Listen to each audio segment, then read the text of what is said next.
Welcome to MindShifters Radio. It's a delight to have you with us on Tuesday, the 2nd of August, a new month unfolding in our world. And day, I've lost track of the days, but we're still celebrating Memorial Day. Anybody who chooses to join us in doing that, our invitation to you is that you become willing to look at something in your world that you hold that's based in some form of hostility or fear that you're willing to forgive. And when we talk about forgiveness, we're not talking about letting somebody else off the hook because something's going on in you.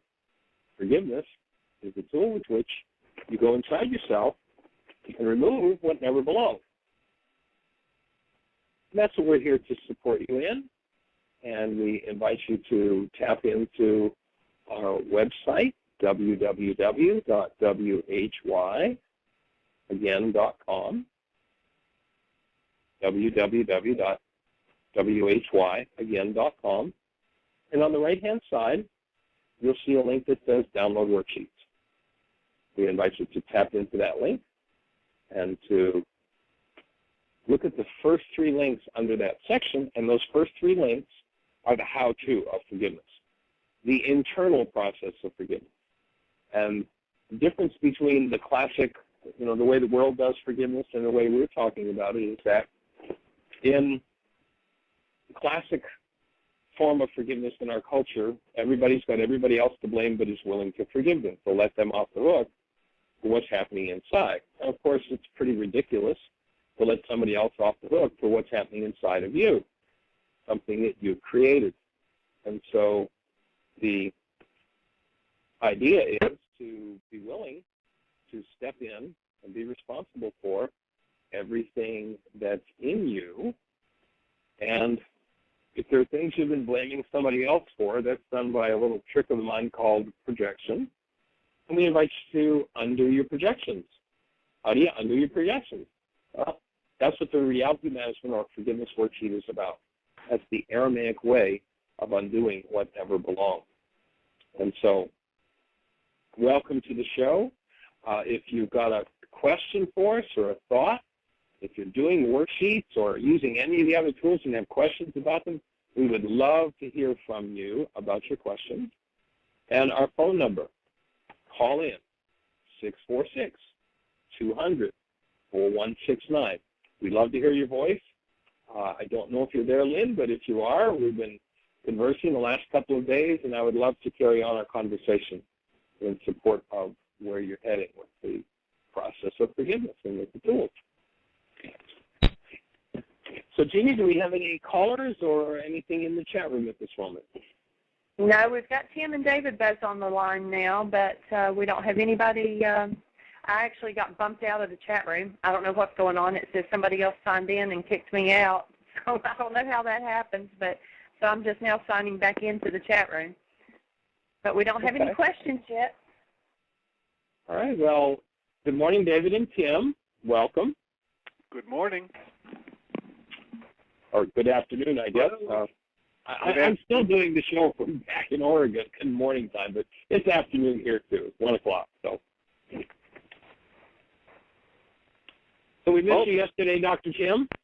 Well, it's really good to be back. I had lunch with 2 charming ladies yesterday. I sent you an email about that, and I tried to respond to your phone call earlier today, but I did get your note, and I'm looking forward to talking to you about possibilities for later in the month. Cool. And I'm sorry that I missed the show yesterday, but I'm sure it was enlightening, and I'll catch it on the replays. Well, I'm sure it was worth it to spend the lunch time with 2 young ladies. That's awesome. It was. Christy and her granddaughter. Oh, neat. Neat. Well, tell Christy I said hello and send her love. Will do. Well, so what was the big topic yesterday? Well, we mainly talked, you remember on Friday we talked with Lynne, who was talking about some challenges and opportunities with alcohol. And so we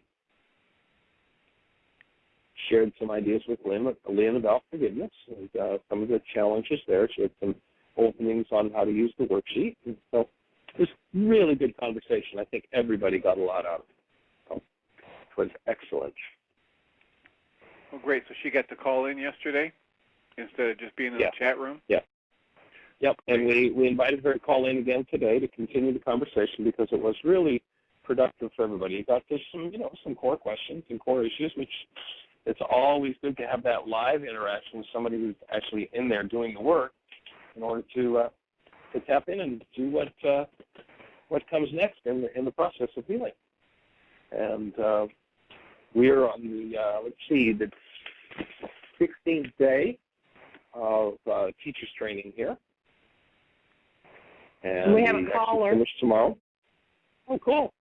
Fabulous. Who have we got? Area code 603. 603, I think that's Lynne. Linda? Good morning. Good morning. Well, Glad you're calling in. Lady. It's me again. Cool. Do you prefer Lynn or Linda? My name is Lynne. Lynn. Okay, cool.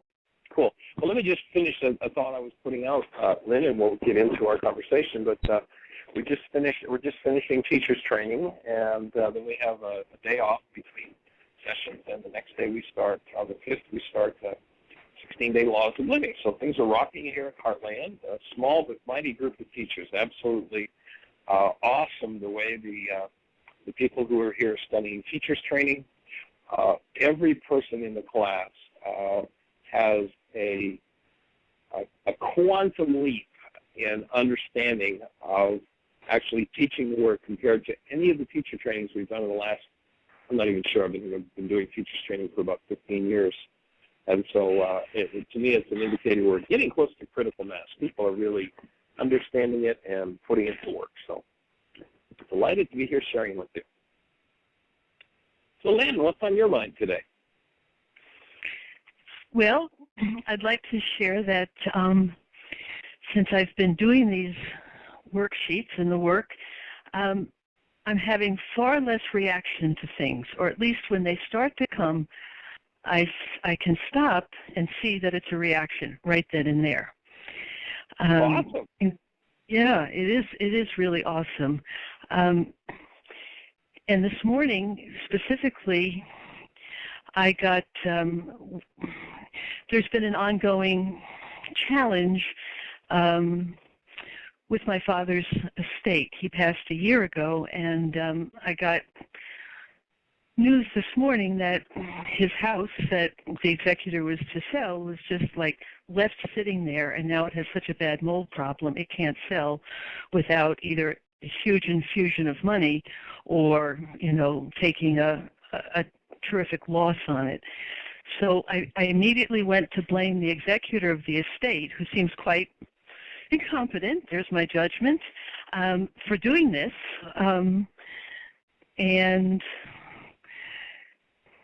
And I stopped myself from blame. I'm stopping myself from blaming her. But now this all just happened within the last hour. And I'm just starting a worksheet on her now with this. So I'm wondering if we could do that together. What I learned yesterday, Michael, and I spoke with another gentleman on the show when your voice went off, is that for me to go right after the alcohol is not the place to go. It's to really look at all the other stuff that's going on, and that my tendency in my life has always been to find a quick fix, say it's done, and move on, but it's still there. Right. And what I really got to see yesterday that's really exciting for me is, okay, quick fixes, I got to give them up. And maybe I need to do a worksheet on quick fixes. There you go. Because I've been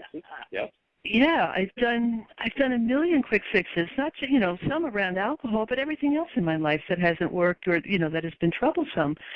Basically, I think anytime I hit any of these associated projections, I go find something that makes it feel okay. That's done. That's taken care of. And now I just see it's gonna it's a process. It's gonna the rest of my life. Yeah. Absolutely. And I am so grateful that I have this time, that I have all the resources with the work that I have. I'm going to a group tonight locally. And so my next thing is to do worksheets on quick fixes, and the estate executor has really dropped the ball. Fabulous. If you look at what's happening for you, what it sounds like, and I can remember the day that somebody gave me a greeting card, and it said, you opened the greeting card, and it said, how to manage your life, or pardon me, the cover of it, when you opened it, it said, don't get personally involved in it. And it sounds like you're developing the ability to step back from your mind and watch what your carbon-based memory does, how it just spits out and spews out whatever it is. And whenever there's more stress than you can handle, the stress management device in the past has been, well, I just use a little alcohol, then my stress goes down. Of course, when my stress goes down, I knock out the inhibitors, so I do behaviors with which tomorrow I'll get to have more stress, but, that momentary quick fix. And so just, to build the brain cells for as you develop the ability to step apart from your mind, to become the thinker apart from your thought, the feeler apart from the feelings, the actor apart from your actions, and don't get personally involved in your own life. That you don't believe everything your carbon-based memory has to say. There's a worksheet on the website and a DVD called Healing Through Relationships. And in that worksheet, we ask people to do 3 early memories of conflict. And most people outline in their lives 95% of the conflict that will ever occur in those simple 3 offhanded early memories, the dynamics and the principles. And when you can step away from that and start disbelieving what your body's mind tells you, all that this body's mind can do is replicate, and if it replicates stress and pain, then whatever mechanisms we found successful, that's what we'll tend to get stuck in. So, awesome. Sounds like you're right on track. Great. Yeah.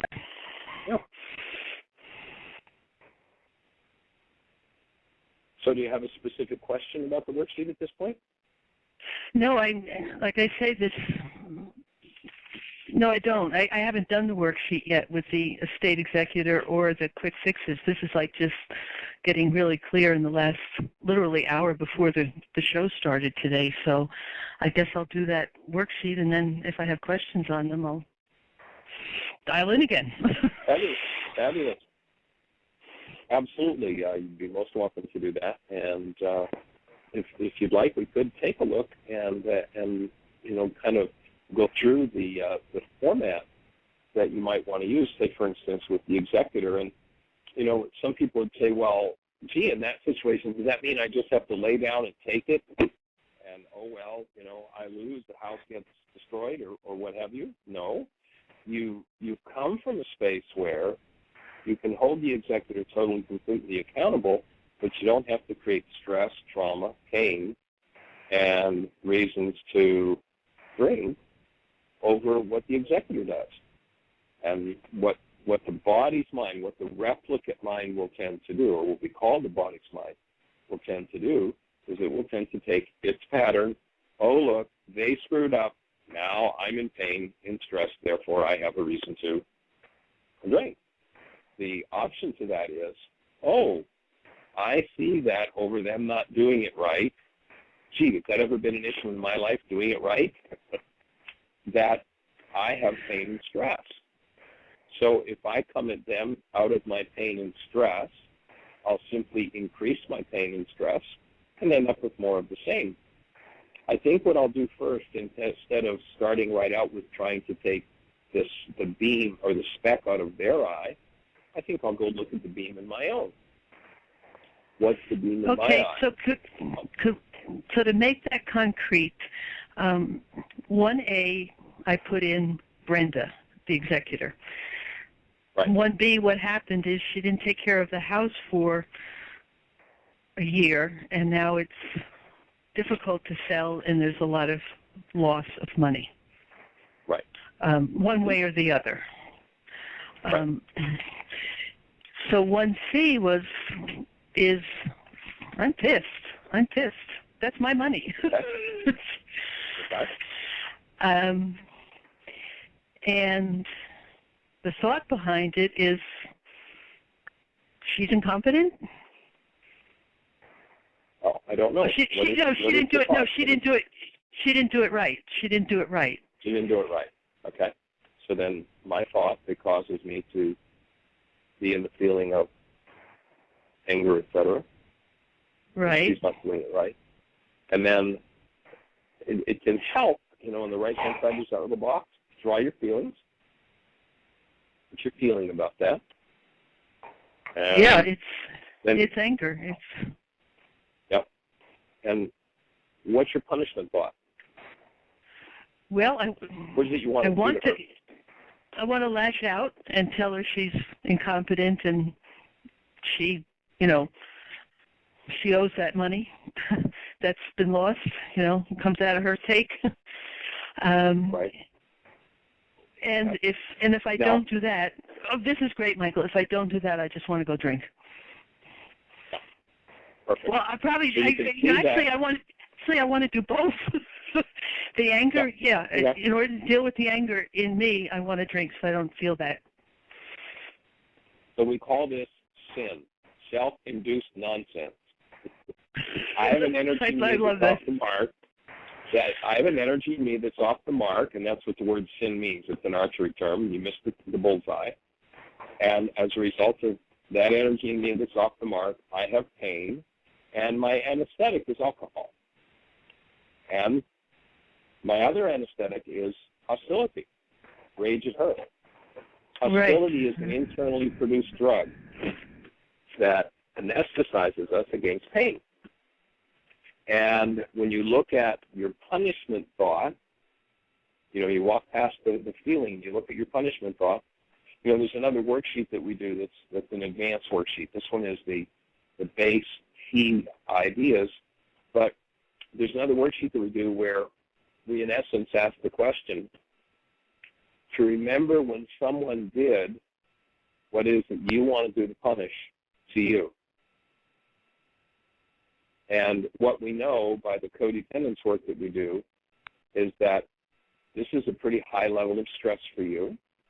And when we're in high-level stress, what the carbon-based memory system, the body's mind, will tend to do until we clean this energetic dynamic out of it, which is what the forgiveness is about, what the body's mind will counsel us to do is whatever our power person did to us that we hated the most. Punish, yeah. So by what you just shared with us, what we know is that your power person used to rage at you and take things away from you. Is that accurate? Yeah, absolutely. Yep. Absolutely. Yep. Yeah, I lived in my whole childhood. Notice what just happened with your breath there. Notice what's just happened. There was an opening in your breath, and that's where that opening occurs. When we were abused in those ways by the power person, we locked that energy in with the breath. And when you soften the breath and can open it, whew, that's when you can let go of that way of punishing. Yeah, that's true, because up until now, in talking with you, I felt a bit out of breath, and I don't feel that at the moment. Is that what you mean? That you heard the shift? I could hear the shift in your voice. It was just that little energetic shift that took place. And that's where, in the ancient teachings, they said, and this is all about just doing our work. It isn't about theology. In the ancient teachings, they said, the veil of the temple must be rent in twain, that is, torn in two. The veil is the barrier between the subconscious and the unconscious. The unconscious in the ancient teachings was called the heart. They said, take care of the heart, for out of it are the issues in life. So I play out my behaviors from an unconscious or a dissociated state of mind. I didn't understand that. Take care of the heart instead of... Take care of the heart, for out of it are the issues in life. That word heart, in the language we're speaking of in this work, would be the dissociated mind. So when my power person abused and took things from me, I held my breath. I created a veil. I created an unnatural barrier, and I hid that painful experience from myself. And now that it's hidden from me, whenever a situation comes along that resonate that, i.e., my power person did that to me when I didn't do it right. So when somebody comes along that doesn't do it right, I'm controlled by the pain and trauma in my own dissociated mind and do the behaviors of my power person. And it is so painful that I can't look at it. So holding the breath when that comes up, after it's happened 1,000 times, holding the breath isn't enough to keep it locked down. So I look around and go, well, what can I use next? Oh, I'll use rage. Rage is an internally produced chemical that anesthetizes feelings. So, gee, I rage and I go, now I feel powerful, now I feel better, now I don't feel weak and hurt like this content of my dissociated mind. And when I can calmly step back from my own dissociated states, there'll come a point as I start to observe where my breath will, as it did for you a moment ago, spontaneously open. And that, bang, clears out a piece of that dissociated information. Just takes it out of the space. So the heart is the dissociated mind? The heart is the dissociated mind or the unconscious. And that word heart, that's unconscious. Beautiful. That's beautiful. Say again? That's beautiful. I mean, you know, we've labored in the Western world for almost 2,000 years not being able to translate that word. Nobody, until Freud rediscovered the unconscious, nobody understood what was being spoken about when they said, take care of the heart, for out of everything the issues in life. You must forgive from your heart the wrongs of your brother. You know, from the Greek translation, that sounded like some kind of misleading heart statement. Yeah. But what they were saying was, and you know, in the context of our conversation, is, Lynne, you must remove from your unconscious that which you just blamed the executor for, your pain and rage and fear. You must remove from your heart the wrongs of your brother. And when you do, the executor does the behavior they do, and you go, that isn't right. How shall we work out your accountability for this, rather than I go into my trauma, my holding breath to dissociate, my increased stress, my rage to dissociate, my triple increased stress, give me a fifth of scotch. Now I feel better. Well, actually, I don't feel better. I don't feel. It's gone. I'm anesthetized. Take 2 molecules of alcohol, take the water out, you got ether. And so forgiveness is stepping back and observing. This is all just carbon-based memory. This is your carbon-based memory system, we talked about that the other day, is a multi-generational database that just carries all these insane dynamics from generation to generation to generation. And when it becomes too painful, when that resonance becomes too much to handle, that's when I reach for my drug of choice. And of course, you know, we live in a culture that's so drug-oriented, you can hardly go into even a food store and not buy foods that aren't laced with drugs, sugar, caffeine, nicotine, junk food, you know, I mean, on and on it goes. So what I'm seeing from what you're saying is, before I got into the alcohol, which is only relatively recent in my life, my checkout, how I anesthetize myself was depression. Is that another anesthetic? Is depression another anesthesia? Yeah. Yes. It's just anger turned inward. Yeah. Depression is the adult form of temper tantrum. I'm really pissed that this is happening. Yeah. But yeah. I'm not allowed to do that, because if I did that, my power person beat the hell out of me or disapproved of me or whatever. So now I lock all that anger inside, and I'm classified as depressed. And if you look between legal and illegal antidepressants, probably at least 70% of the culture is on antidepressants. Right. Well, that's what alcohol has. I mean, it makes the depression worse, but at least when I'm using it, I don't feel it. I don't feel anything. So. Yeah. I don't feel. Yeah. So the things that recognize is that it's safe to feel, it's safe to look at the truth, it's safe to open the veil of your temple and come face to face with what's in there. because what you can do is you can just throw it all away and be done with it. It's just a generational pattern. You know, they said when in the physics language, the sins of the father would be passed, yea, into 3 and 4 generations. Go back and look at your preceding generations. How did they manage stress? Alcohol. Punishment. Alcohol. Depression. Oh my God. Yep. So now, as you rise above that and move to choice, you can remove all of that.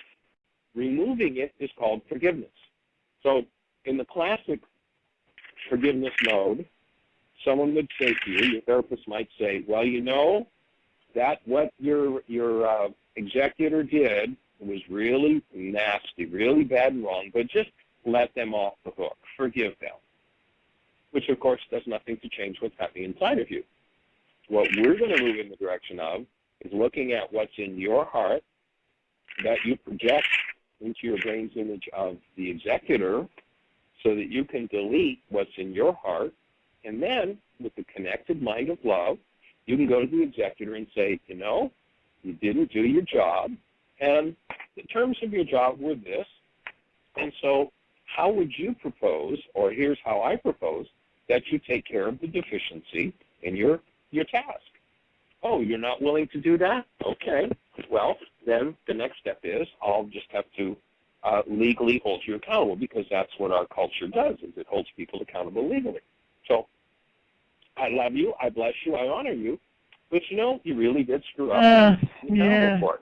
And you don't sit in trauma and pain stewing for days, weeks, months, and years, as many people do over it. You know, you hear people talk about something like that 20 years later, and they're still in their unconscious rage about it. You can be done with it today. Well, this brings up a much bigger situation. But How shocking. Pardon? What? I say, how shocking. What I do, stay with Brenda or segue into the new one? Well, you know, if you look in almost all of the religious traditions of the world, they have a set of beads. You know, if you look at the Buddhists or the Catholics, there's beads that they use. The beads are symbolic. You know, if you're familiar, say, for instance, with the Catholic rosary, people do a series of prayers on the rosary. They do a Hail Mary, I have the Buddhist beads. Yep. So they do 10 little ones, and then, bang, they do an Our Father. There's the big one. And they do 10 little ones, a big one. The beads are symbolic. It's a way of communicating to mind that we're going to go deeper and deeper and deeper into our own unconscious dynamics. And it's like a set of beads. You pull up an issue, and then it'll connect you to another issue, to another, and you just start pulling this string of issues out until you've cleaned out your multi-generational database. And then you have this awesome gift from the Creator called a human form, into which you incarnate and create your life and play.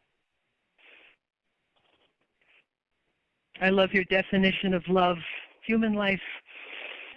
Yeah, I mean, hold a newborn. It's really easy to tell what human life is.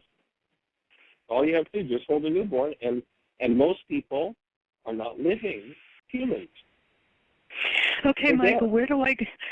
This other issue's coming up, and it's just flooding and overwhelming. Where do I go now? Okay. So you notice over on the right-hand side of the worksheet, there's a column there to put some notes about the other worksheets that you're going to do. So you tap in, and if it feels like something more important is coming forward than doing this one, then you might want to just pull another worksheet and we'll start another one.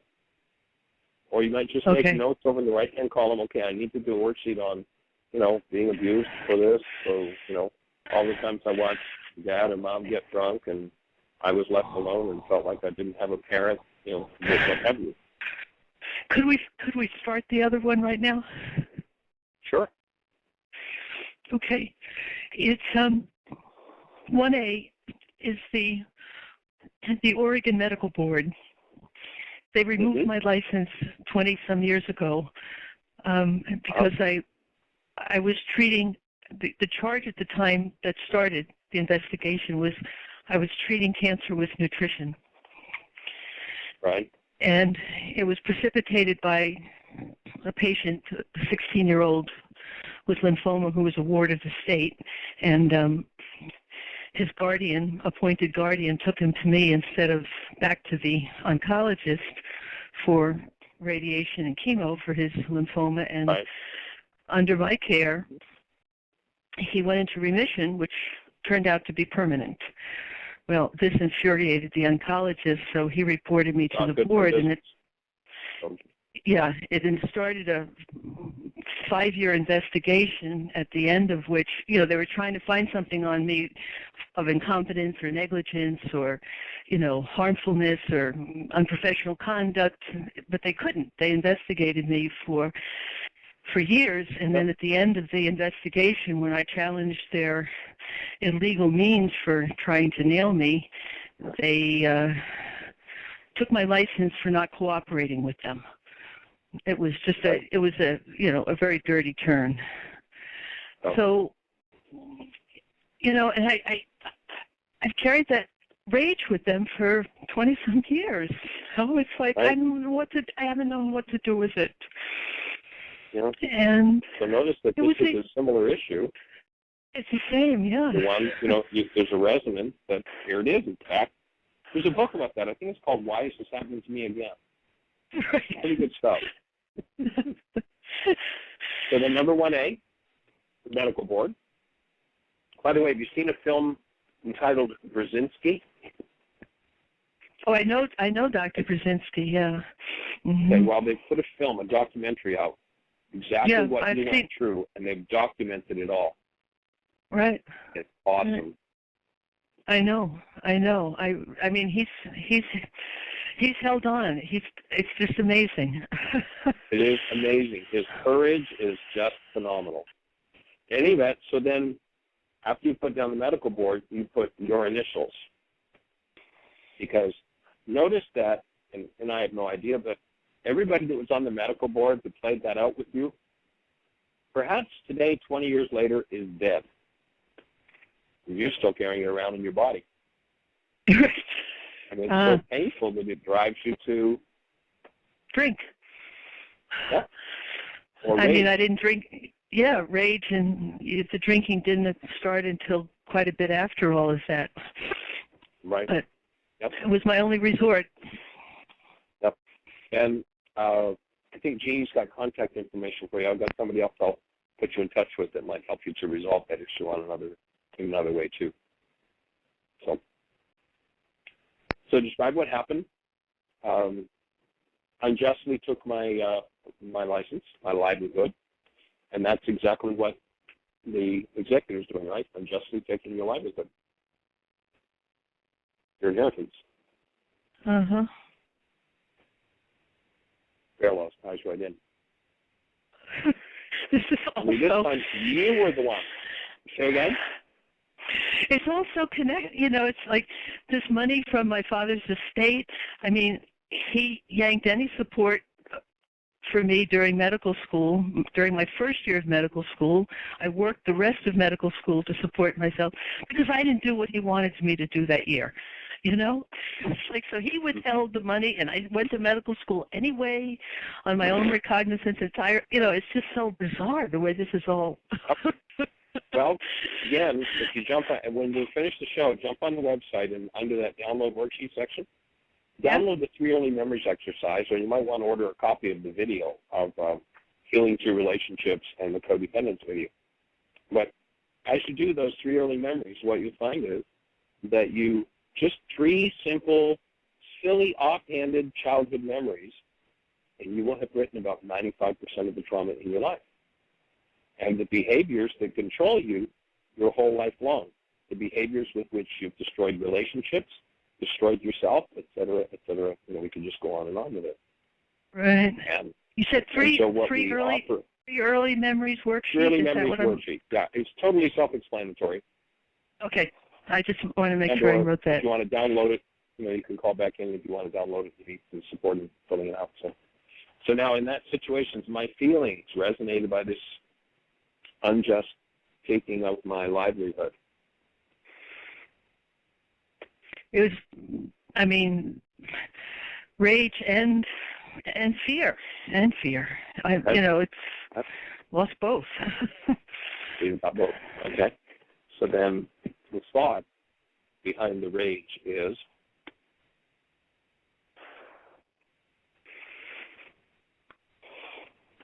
what would your thought be if you took a deep breath and just touched into that rage around that issue?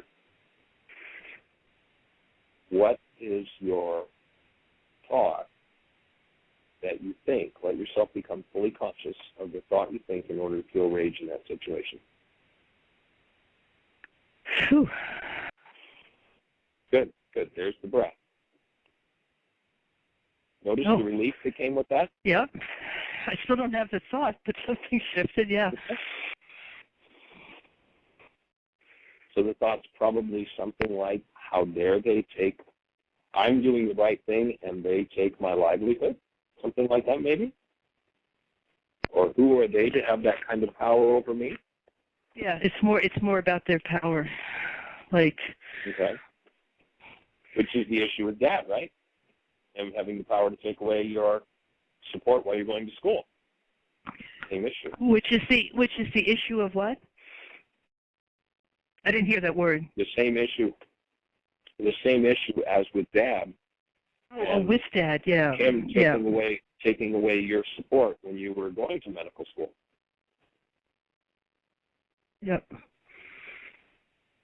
Okay. Yeah, it's that I'm raging at the power, that power over me. Okay. Yeah, so the thought is no one should have that power over me. Okay. And then, so that's the one on the rage, and now on the fear. What's the fear? What's the thought behind fear when you think of that whole thing?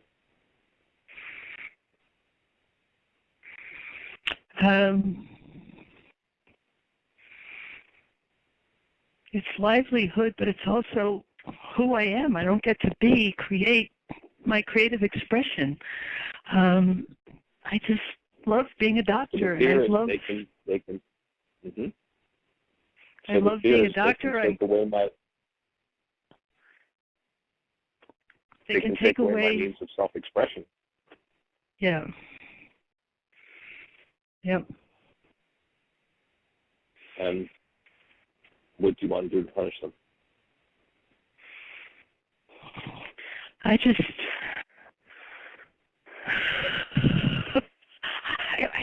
I always go back to this picture of having a gun and them walking on my there were threats on my life during all of this back in the 80s, and my child and my house, and I moved to the country and I saw myself up on the cabin in the hill with a gun, and I had a dog who would bark, and if they came on my property I wanted to just shoot them.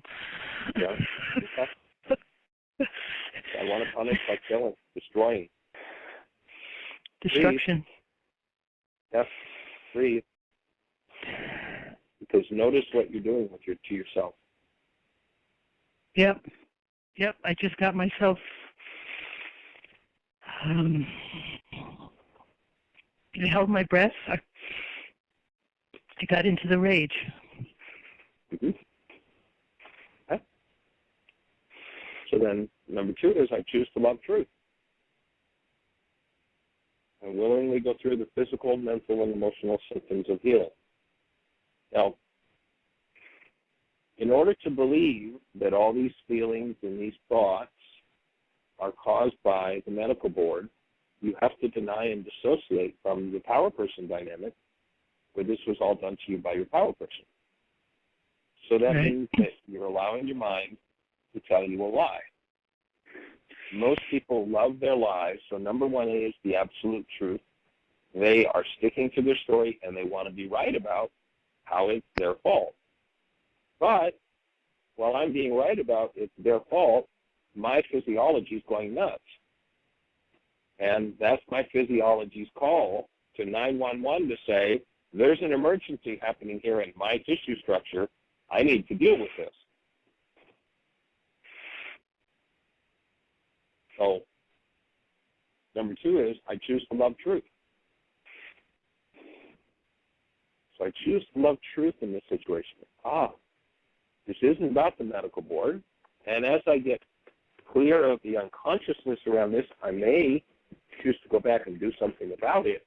But I'm going to love truth enough to let my mind show me the real root of this issue so that I can clear it out. And when I start to move it out, it's not going to be Dr. Feelgood. So I'm willing to go through the physical, mental, and emotional symptoms of healing. That means that you're very likely to go back to the most intense peak trauma moments in that event 20 years ago and feel them in your physiology, feel them in your emotions, feel them in your heart. Yep.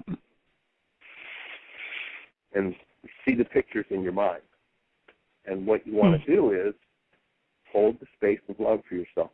Connect the love and allow those energies to move through you and out of you, because it's that pain when it's resonated that drives you to need an anesthetic. Yeah. I get that. Yep. Cool. Now, so just step into it. I choose to love truth and, really start to train your mind. You're willing to go for truth, and I'm willing to go through the physical, mental, and emotional symptoms of healing. So on a physical level, healing looks like any kind of physical symptom you've ever had and low energy.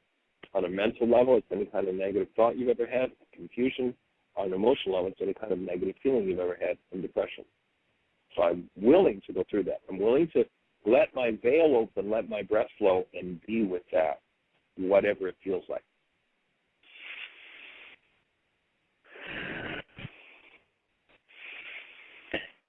I got really sick the day of the last kangaroo court where the medical board was the judge, jury, and prosecutor. And I got really sick that day, and it turned into what is now, what is called medically chronic fatigue and fibromyalgia. And, I never, of course, fully recovered from that because I've been you just said this thing about, it's in the tissues, and as soon as you said that, it's like... Nobody can carry that kind of mental and emotional burden and the chemistry that results. Remember, yesterday we read the stuff from Candace Pert. Right. How our thought produced the neuropeptide, lands in the cell, becomes a chemical messenger in the cell. And that's a hellish burden for the cell. And until you forgive, until you remove that burden from the cell is going to be walking around, just think about a cell carrying this huge bag of garbage on its back. That's what chronic fatigue is. And I lost my sleep. Because we've not been given the tool of forgiveness. Right. We've not been shown how to remove that stuff.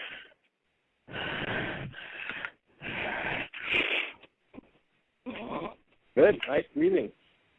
Yeah. So number 3, the thing that causes your mind in a situation with the medical board and with the original worksheet that you're talking about with the executive of the state is that you have a goal, or whoever it is you're pinning that on. Your mind generates a reality from your dissociated content about anyone you set a goal toward that resonates that dissociated content. So the thing to look at is, what did you want from them? So I love, in number 3, want number 1A, the medical board, 2, and you want to state the exact goal you have in positive words for them. What did you want from them?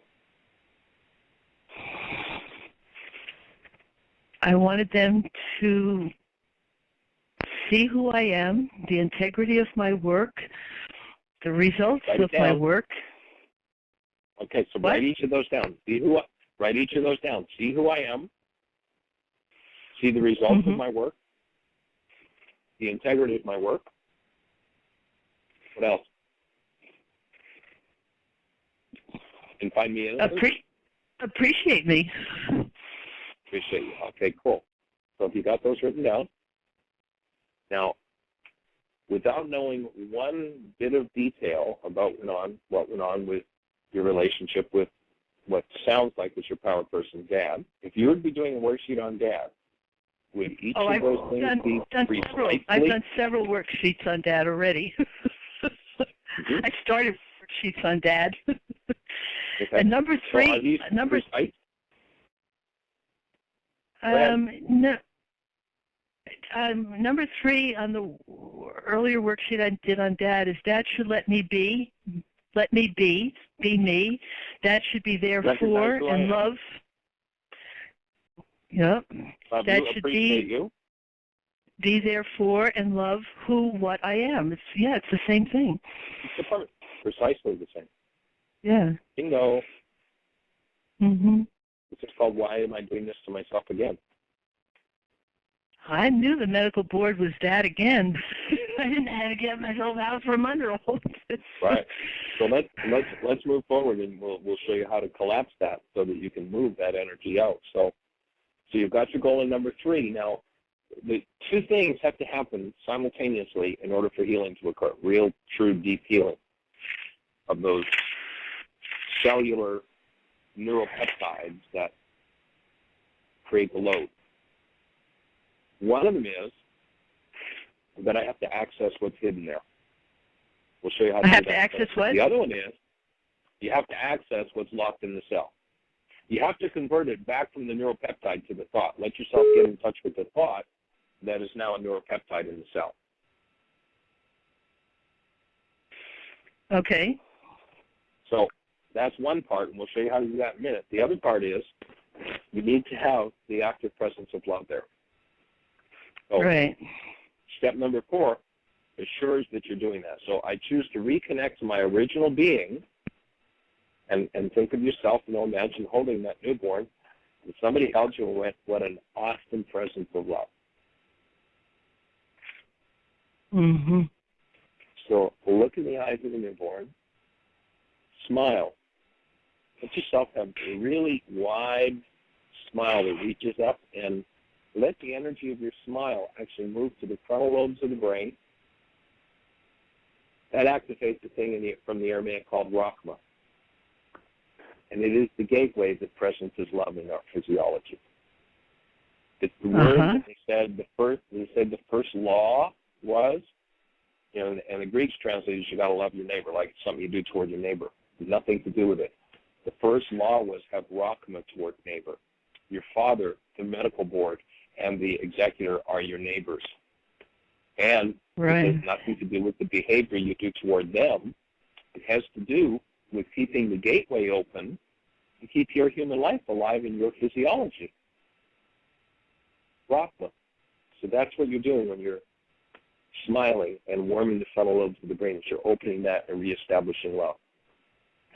It is the presence of that love when it gets to the dissociated part of the mind that dissolves the dissociated information. Mm-hmm. So you got dissolves. That connection to dissolves. Yeah. Cool. Mm-hmm. Yep. As soon as you said it, the smile came. Yep. Awesome. Cool. All right then. So now, in number 1, you've got a reality based in hostility or fear. One of the things we point out in the Why Is This Happening to Me Again workshop is any reality based in hostility or fear comes from corrupt data, and it's false. It's a lie. And so I need to collapse the lie. I need to collapse the projection. And so 5A, in order to collapse my false reality, be liberated from my hostility/fear, and get back to my actual mind and the truth about me and my object of attention, I cancel. In Aramaic, the word is shebag. I go for it, and you bring exactly what you wrote in number 3. And I would suggest that I think you've got actually 4 different worksheets here. So let's just take one of those things that you won from the medical board. Just take one of them from number 3 and bring it down to number 5. And then I'd repeat this part of the worksheet with each of those 4 goals, because I think if I remember correctly, you had actually 4 different goals for them. Take just one of them. Okay, see who I am. Number 5. I cancel Okay. I cancel the my goal for the medical board to see who I am. Okay. And then Now that goal is a driver that causes your mind to use that dissociated, that painful information around being seen for who you are to build your brain's image of them. And so by collapsing it, you get to the, you can now start, instead of just seeing that dissociated information when it's projected into someone else, the executor, the medical board, dad, whatever, by canceling the goal and collapsing the projection, I now open directly the dissociated part of my mind, where now as I bring love into that part of my mind and I bring forward what I've dissociated from, I'm now in direct relationship with it and change it. And it's a pattern that probably goes back 1,000 generations. And so the second step in 5D is we need a helper. You know, there's some Harvard research that says in a time frame where 10,000 brain cells fire the max amount of information that gets into conscious awareness with 9-bit fragment. And so we talk about it as, you know, we have this 9-bit mind. It's a pea brain, and you can't even start to think about reaching into 1,000 generations of insanity with the 9-bit mind. But what Yeshua taught 2,000 years ago was that there was a power in you. In Aramaic, it was called Ruku de Kudsha, and it literally means a feminine elemental force that, when invited into activity, undoes the effects of our errors and teaches us the truth. The denial of which is the error that leaves us in unforgiveness. So this is, in our modern language, we could say the super processor. This is the super processor that can reach to the very depths of our genetics and remove every neuropeptide that went into each generation that never belonged there.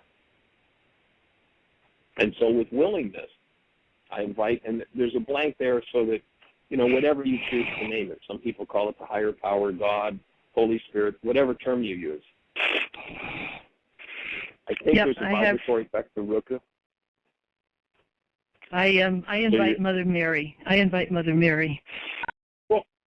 Okay. So I invite Mother Mary to incline me toward healing, to really be there as support, to restore me to my original nature love, to assist me in keeping love present, and to help me to come into direct conscious relationship with and remove the dissociated and projected parts of my carbon-based memory. And breathe. Yeah. I love going through that step.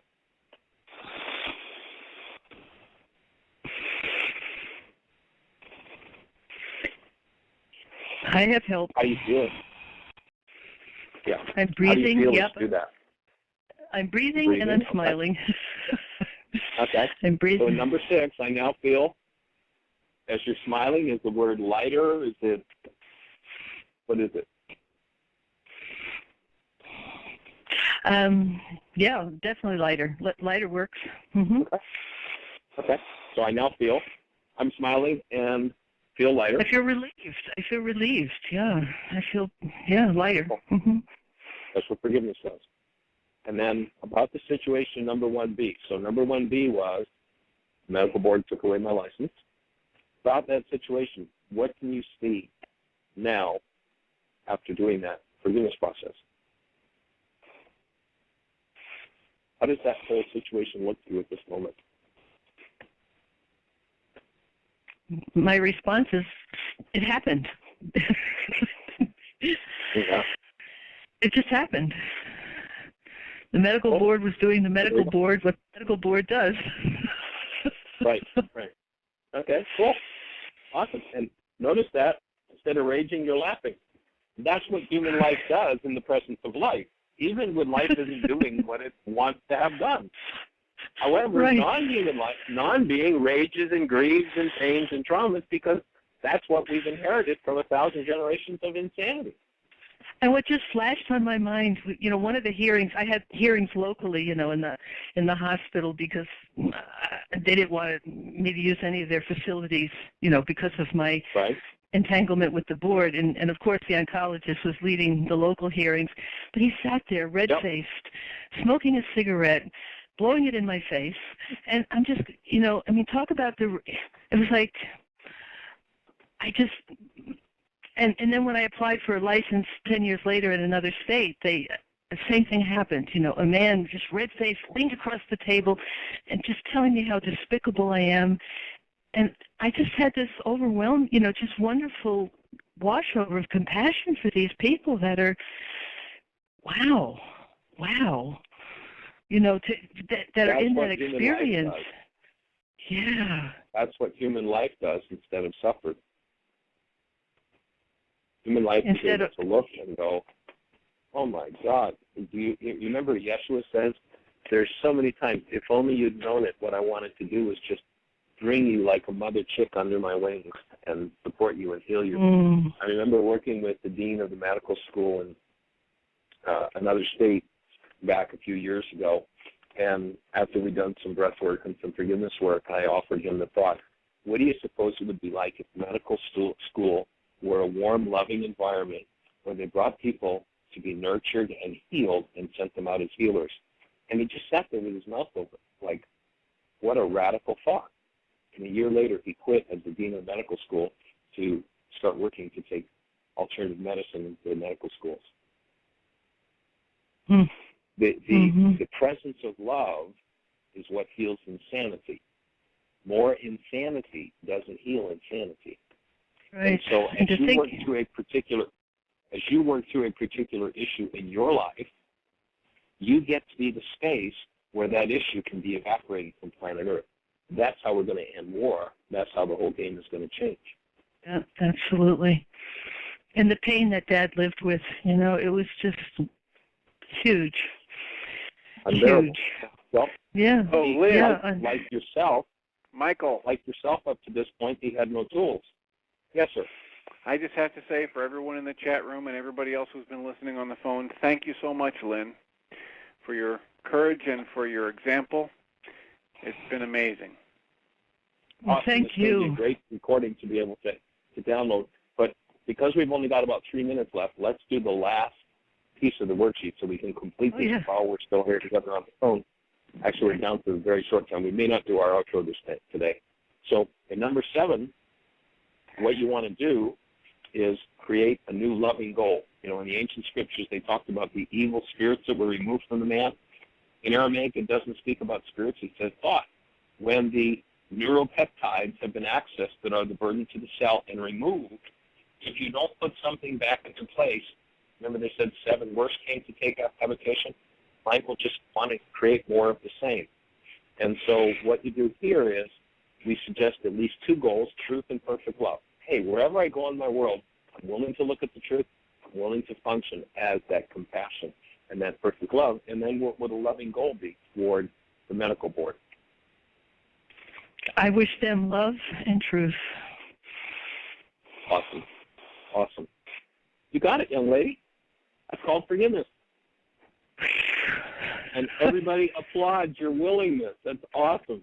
And we're going to run out of time. We're not going to do our outro today. But any final thoughts? We've just got a few seconds. Thank you for listening to MindShifters Radio with the Forgiveness Doctor, Dr. Michael Wright and his wife, Jean, who present the internal Aramaic process of forgiveness.